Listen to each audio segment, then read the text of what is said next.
Yum, yum! Welcome, Motonauts. Greg here from Pixel Fondue, and we are doing MODOVerse Rewind Episode 2, Episode Dos.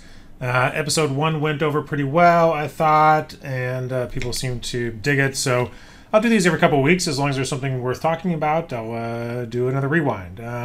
It's Friday, March 1st. I am on my second cup of coffee, and wrapping up the day, so I'm just going to take a look at some things I thought were interesting. So kicking it off, a couple things came out this week. We got Understanding VRay for Moto Part 2, and EdgeFlow 2 was released. So Understanding VRay is a series, VRay for Moto by Richard Yacht, and I'll put these links down below like I normally do. You can get these on Richard Yacht's page, or you can go to his Gumroad page, but Richard is continuing his VRay for Moto series. And I use VRay for Moto quite a bit, particularly when it comes to animations. I use Octane generally when I render out product stills, but for long-form animations, I use VRay a lot. And one of the reasons I use VRay is VRay Cloud, which I'm actually going to go over a little bit later in this show today, because I've been using a lot of VRay Cloud. Used it on the beta quite a bit, and I've been giving them quite a bit of my money lately, trying to get some projects done. So VRay is actually just a really great part of Moto, and they've got there's a pretty vibrant VRay community on Skype for whatever reason. I think it started there a long time ago, and it's still there. There's a Moto VRay Skype group, and I know Vlado. I think there's more than one Vlado at Chaos Group, but I think the Moto specific Vlado, which I think is different than the founder specific Vlado for VRay. It seems to be on there a lot, as long as a bunch of other guys like Alex, who do a bunch of VRay stuff, and Pixelwork, Volker, Troy, a bunch of really experienced guys there. So there's that community there. There's some VRay action on the Slack group. There's VRay for Moto forums that are pretty good. So it's a really robust solution, and definitely worth checking out. And if you've got Richard Yacht covering it, he will leave no stone unturned. I tell you, he's super thorough and super professional. So take a look at that if you're looking at getting VRay or have VRay.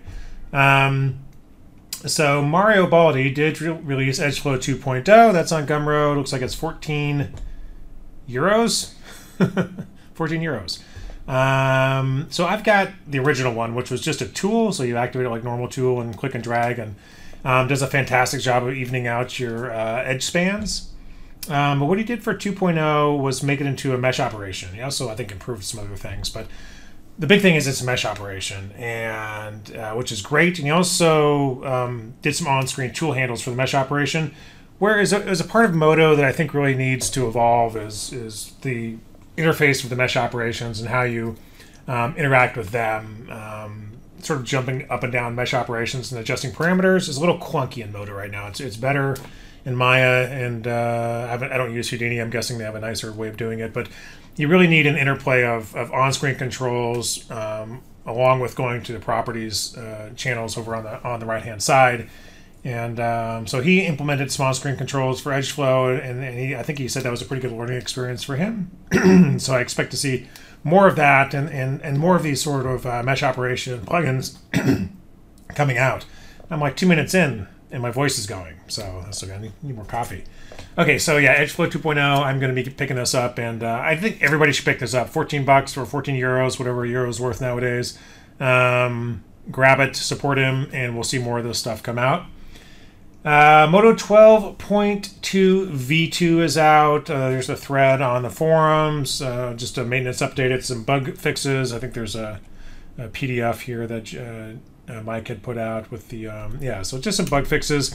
I have not upgraded to this yet, so I can't speak to it. I typically wait till I'm between projects, even to upgrade bug fix upgrades, even unless there's something that's really bothering me. So I have not upgraded this yet, but it is a bug fix thing. And again, the 13 public beta is out, so if you haven't used that yet, jump on it. There's some really cool stuff in 13. And again, I'm just kind of amazed at the pace of this in Moto. So okay, so what else do we have? So this guy, I've brought him up before on the Pixel Fondue.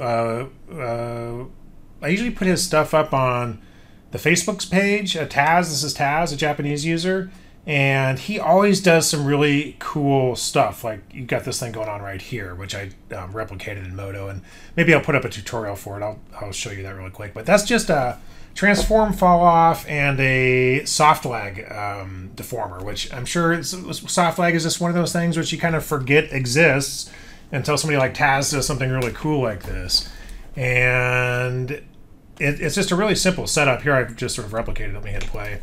It's just a transform effector moving some points up and down with a cube replicated to those points, and then a soft lag effector put on after the cube. So we've got, if I look at my mesh operations list here, well, this is playing up the mesh operations list, and I look at my grid here, I've got the transform effector on this. It's just a grid, so if I turn the grid on and turn the replicator off, you can see the grid moving.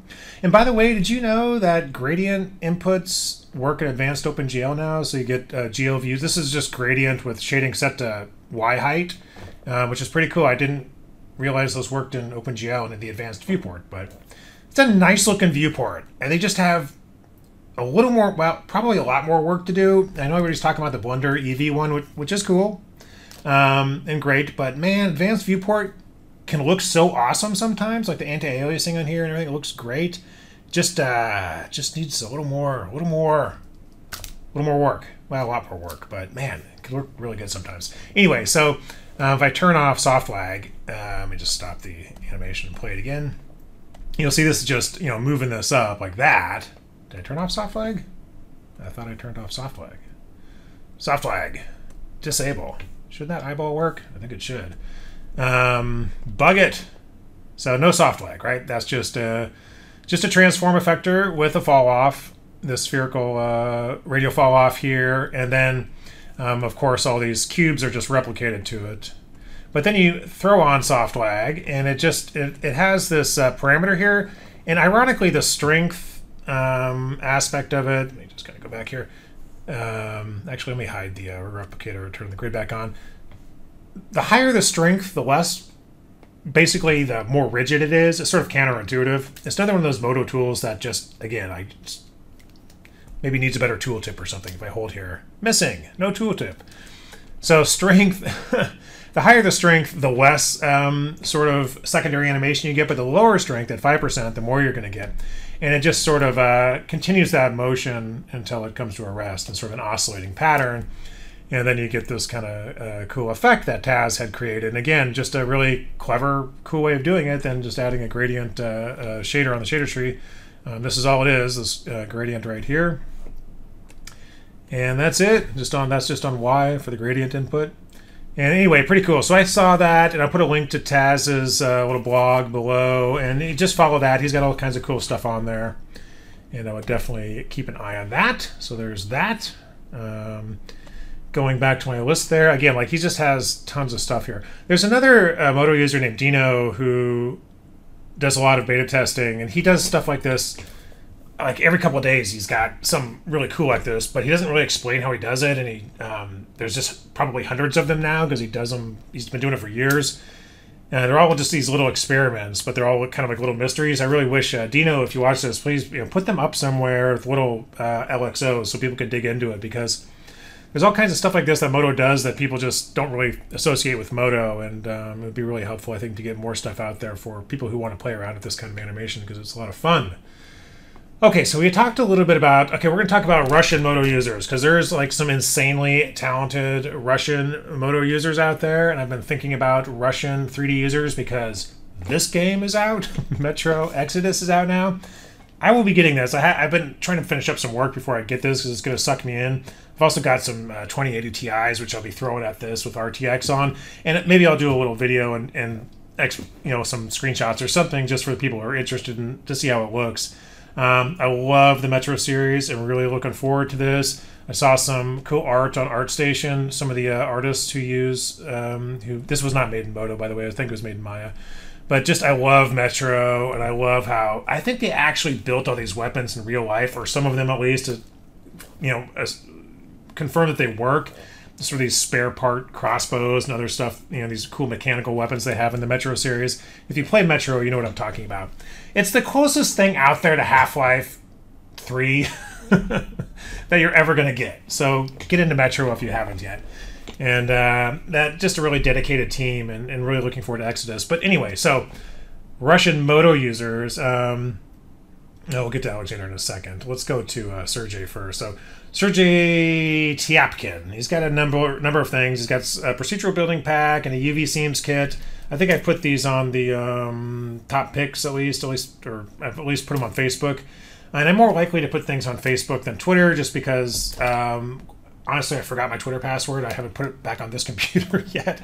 Just don't use Twitter a lot. The Pixel Fondue blogs get tweeted out, but I tend to go to Facebook more, even though I don't really like Facebook that much. But anyway, so I know I've Facebooked some of this stuff. But he's got a procedural building generator which uses these sci-fi models, these sci-fi building models here.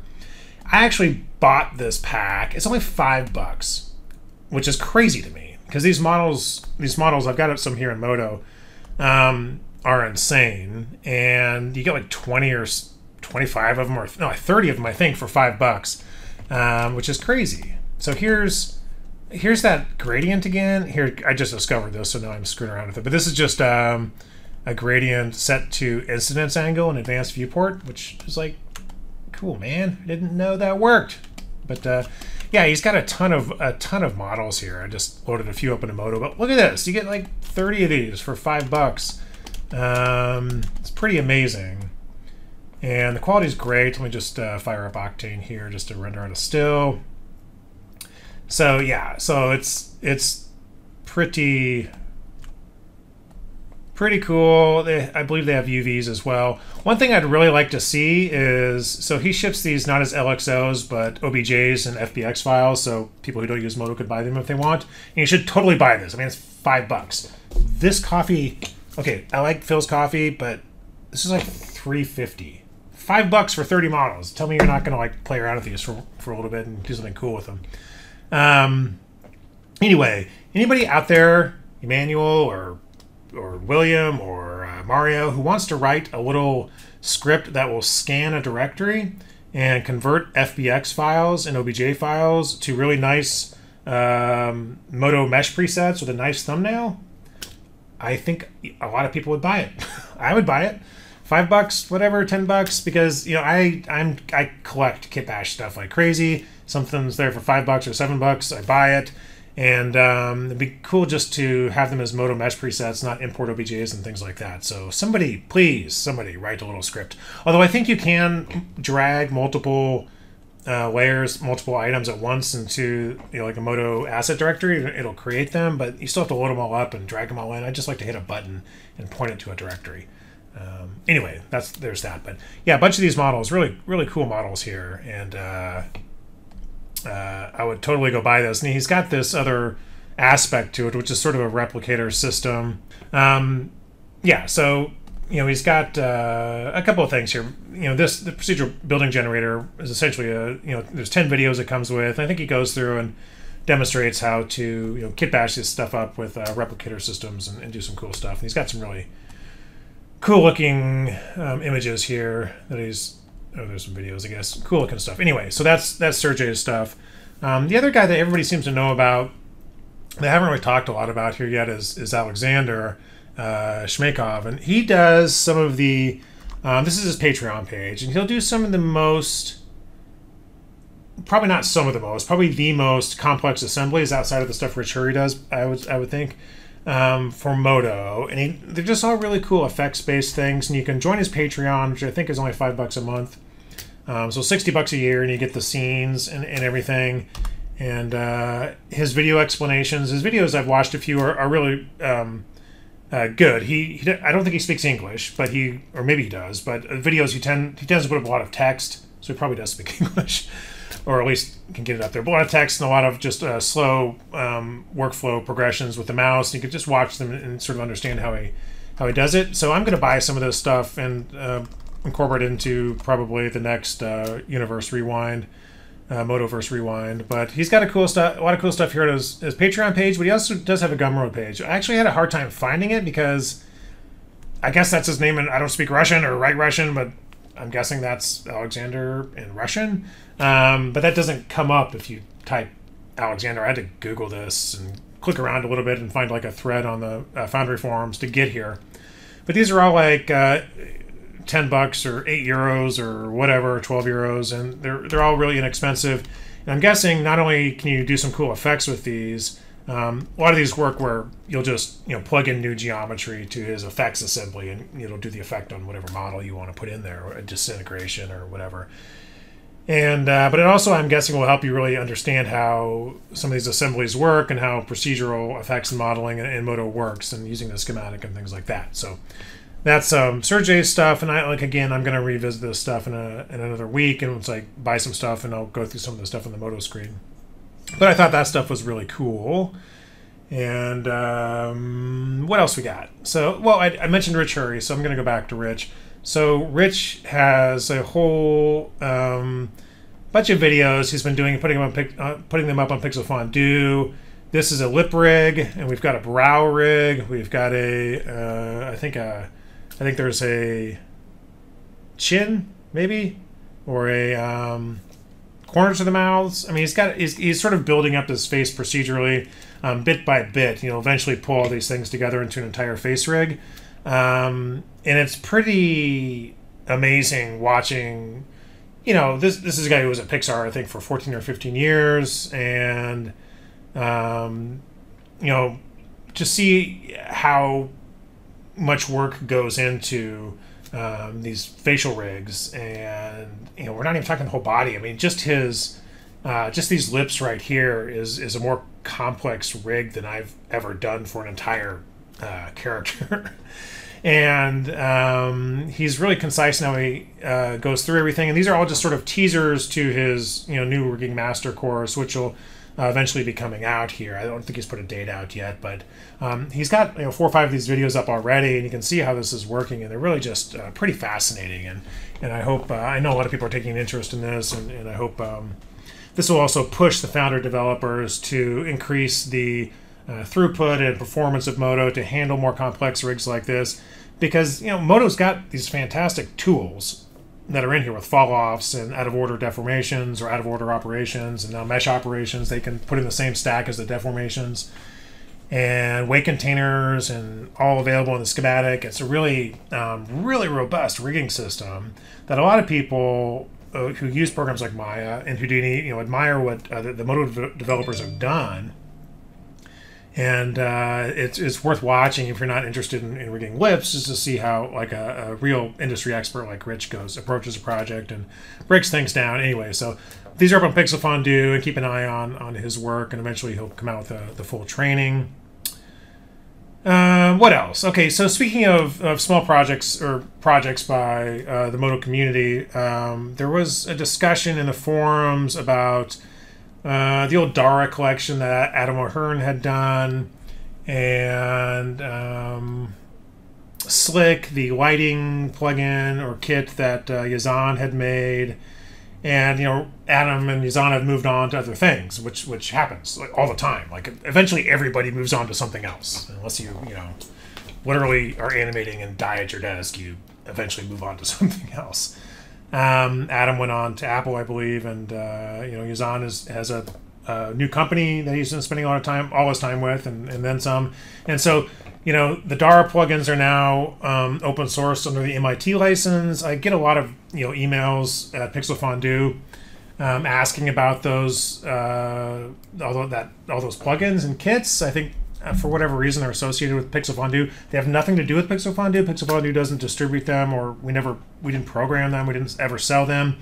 I used to have links to them on the site because they were useful. But at any rate, those are available in the world of open source. And from what I understand, and maybe somebody can correct me on this, those can be picked up by another developer and updated and made better and even sold, I believe. So keep that in mind. There's a whole bunch of them out there as well. The Slick stuff, that may just be a dead end thing. I doubt Yazan's ever going to come back to that.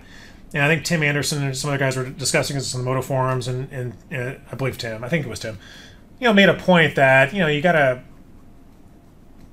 take into account that anything you buy you may lose support at some point, and that's true. I mean, he's right. Anything you get, You know, eventually Mario may become a professional race car driver, so EdgeFlow 2.0 may eventually not be supported. But always buy something for what it can do for you now, and knowing that, you know, that it may lose support later on. I think that's just how the world works. And so in terms of alternatives for Slick, you know, there's Lightmap, HDR Light Studio by Lightmap. Now, this is a program that I've used for a number of years, but I eventually stopped upgrading because it did become pretty expensive, and it just kind of got more and more expensive. I really liked it. I think I used it from the very earliest versions, and I used to beta test some of the stuff and give sample images to the owner of the company. I can't remember his name off the top of my head, but, you know, good guy, and you know, he's made a great product here, and I don't begrudge him for raising the price. I mean, the program has gotten way better. He's included a real-time renderer and everything else. Probably has a lot more professional customers. It's just kind of expensive now if you're just a regular user. And, you know, if you look at, you know, if you want to do a subscription, is $500 a year. I mean, that's as much as Moto. Now, if you do product lighting every day, that's like, you know, one image, so totally worth it. But if you don't, then, you know, that's kind of expensive. And if you're going to buy it, it's $1,000. And then if you buy it, you still have to get, you know, basically a bridge or a connection plug-in, whether, you know, similar to Octane or something like that. You have to buy the connection as well. So that's another $145. So you're looking at, you know, over $1,000 for this thing. If you're, well, I've done this twice. Yeah, there we go. Yeah. $1,100, $1,150. So, you know, it's not cheap. And so I understand people not wanting to go directly to that. Now, there's an alternative that I saw posted called Real HDR. This one looks similar, a similar idea where you can add your lights in this sort of unwrapped spherical projection and put your HDR lights in different places and then save out an EXR format. I'm sure that's what it'll do, is save out an HDR or EXR format. And it's only like $100 or something. 60 euros, so whatever that is. I think I'm just going to buy this and I'll do a little review on it. It does not have a real-time renderer, so like, you know, Light Studio Pro, HDR Light Studio Pro, or HDR Light Studio, is going to have an actual, you know, GL or an actual ray tracer built in. I'm not sure if they're using something off the shelf like iRay. Maybe it's iRay. I'm not sure. I don't remember. But anyway, it's a ray traced real-time feedback.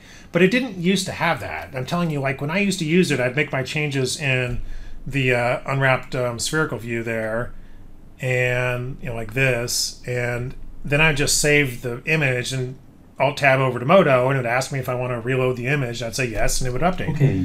So recording, I would like. It's not like you can't use it. I used it for years like that. So this may be a really great program for that kind of thing. It looks really similar to HDR Light Studio, like 2.0 or so is kind of what it looks like. But it looks great and a great price. So this may be the way to go. But I think they're both really good products. So if you're looking for something, now that Slick is sort of you know, put out to pasture, these are two alternatives here.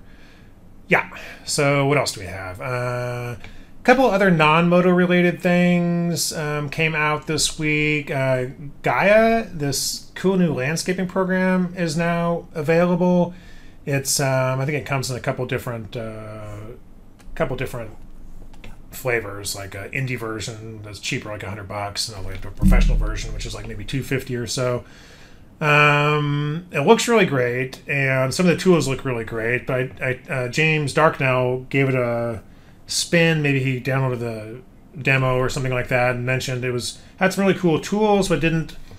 It's a really early program. He mentioned it didn't even have an undo yet, which you know, so no undo. So that's the state of the program, right? It's not going to be like World Builder or something like that yet. But it looks cool, and it's fairly inexpensive, I think. So this may be worth checking out. I mean, certainly these images are really cool, and some of the erosion tools are really neat. Oh, here we go. Yeah, indie, $100. So, you know, maybe that's worth it. There's a community-free version, so 1K render limit, limited erosion, doesn't have scripting and some other things, but commercial use allowed. Look at that. Okay, so that's kind of cool. So definitely some people should check this out and put some images up on the Slack or Foundry forums. Maybe spit out some HD or some height maps and load them into Moto, see what they look like. But yeah, this looked pretty cool. I thought new ZBrush Summit coming like 4 days. So on Tuesday, they always have a bunch of cool stuff. I usually relearn ZBrush once a year for like 2 weeks, then forget how to use it as soon as I get busy, and then try to relearn it a year later. I've been doing that for like 9 years. So I totally suck at ZBrush. I just wish I knew ZBrush. Kind of like I just wish I knew Houdini, but I'll probably never have the time to really get into it. But anyway, so new ZBrush stuff coming out, and Houdini, like these guys' side effects are just like on fire. They've got a Houdini 7.17.5 on March 7th, a couple days later. So next week, pretty busy week for 3D stuff. We got ZBrush stuff and Houdini announcing new things. Houdini always puts on a good show. They've got some amazing simulation stuff, obviously. Again, it's just it's type of stuff you look at and you wish you just could know, but you know it's going to take you a year to really figure it out. Imagine Houdini with the interface of ZBrush. Wouldn't that be fun? That'd be great. That may be about it. Is there anything else to talk about? Oh, yeah, I was going to talk about VRay Cloud. So let's talk about VRay Cloud, not crowd. VRay Cloud. So if you have VRay, and this is, so why don't I close the Octane window since we're talking about VRay. So VRay is integrated into Modo. It's got its own tab here if you haven't used it. So here's VRay's sort of looks more like the traditional Modo renderer. Looks I'm in the wrong frame. Let me just go back to this guy. So VRay is actually pretty awesome where it'll work with the Modo shader tree pretty well. Like native Modo nodes, like the gradient node and things will work just like that in VRay. So if I just hit like F8 to bring up the Modo preview, you can see it's like boom. It's pretty much parity with VRay in terms of what it's trying to do, which is great. And if I want to render this scene in VRay Cloud, I just go up to this little drop down here and say render in VRay Cloud. And then I put in a project name and let's call it, we'll call it MODOVerse test. Let's call it MODOVerse. We'll call it Slack test. And then you can pick an output format. I believe the only output formats that work are ping or EXR. So I'm not sure why it gives you all of these, but at least previously it was only ping or EXR. Like I said, this has been in beta for quite some time. I've been using this for probably 6 months in beta, and I've rendered some really big animations and some really big images on it. And unless they've changed it, it just came out officially out of beta this week. I think just pings and EXRs work. And then you can choose to render an animation and just do your frame range like 1 to 300 here. And I already have some credits on there and I have an account. And so what I do is I just hit OK. And it you can see it's exporting the frames here. What it's doing is it's exporting to the sort of proprietary VRay scene format, right? So it's spitting out that VRay scene format. What's nice about that is it's held on the VRay cloud servers in this VRay scene format. And you can do things like render different frame ranges and make, I think you can even make camera moves and things like that. And when it re-uploads, it doesn't have to re-upload all the geometry and everything else. It just uploads that part of the giant text file, essentially is what the VRay scene is. Uploads that data and integrates it into your existing data on their servers. So that's the idea, at least. And so it should work much faster. But one thing I did notice, you can see it's taking a little bit of time here to like get all 300 frames of this really simple animation out. If you have a lot of complex subdivision surface geometry in here, I've noticed that you absolutely have to freeze it first. So save a scene with them frozen. So you just select the geometry, then go to the drop down under geometry in Moto and select freeze. Otherwise, it'll freeze those each frame. So if you have like a car with 500 parts made out of subdivision surfaces, and here you can see the VRay Command line come up, and then it's just going to go right to my account, and you see this come up here. So I've got my resolution and frame range and frame step and output format. I hit submit, and it'll just start going, and it's immediately going to start rendering, and I'll let this go here so we can look at it. Going back to the subdivision surface issues with exporting, when it goes to that VRay scene format, it freezes them again and again and again each frame. So if you have like 50 objects that are SDS objects, it freezes all of them, every single frame over like 1,000 frames. It takes a long time. So just freeze them and then export the polygons, and you're gonna be better off. So now what it's doing is it's uploading that file, and it should go pretty quickly here. I'm not sure if I had an HDR in there for lighting or not, but it'll go pretty quick.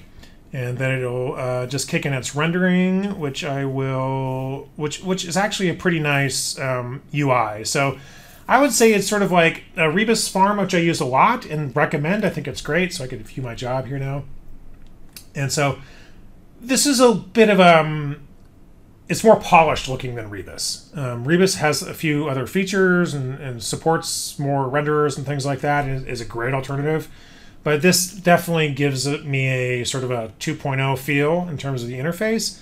However, it also has some, is lacking some features. Like I don't think I can yet just cancel particular frames. Like if I notice a frame is taking too long, or I want to, I see an error in a frame and I want to cancel it, I can't do that yet. I have to cancel the entire project, which is a pain.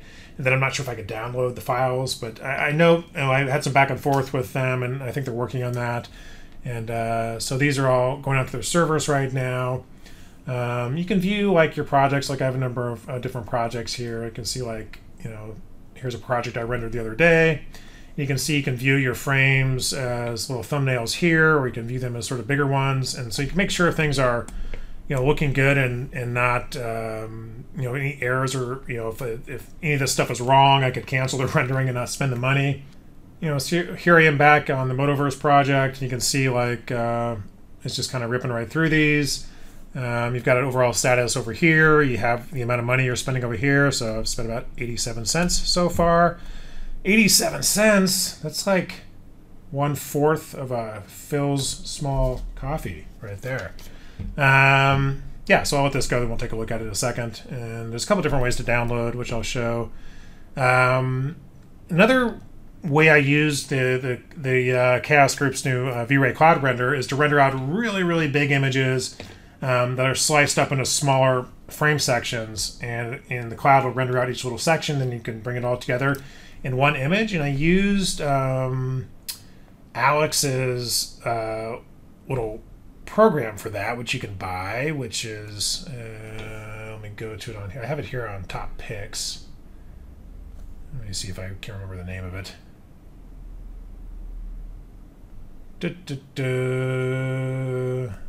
Topics is really just my own reference to figure out what I like. Here it is. Yeah, VR Scene GUI. So this is from Alex, and he is a Nuke and VRay expert, and he put this together, and it's not that much. I think it's like less than $100. Yeah, $60. And so again, like if you render out a lot of really big images, this will take it and bring your VR scene into this little editor, and you can chop it up or do all kinds of stuff with it, save out another VR scene, send it up to VRay Cloud. You can load VR scenes into VRay Cloud individually. You don't have to just submit from Moto. You can actually scan a disk directory and load it in right from the interface here, which is pretty cool. And so these are about done here.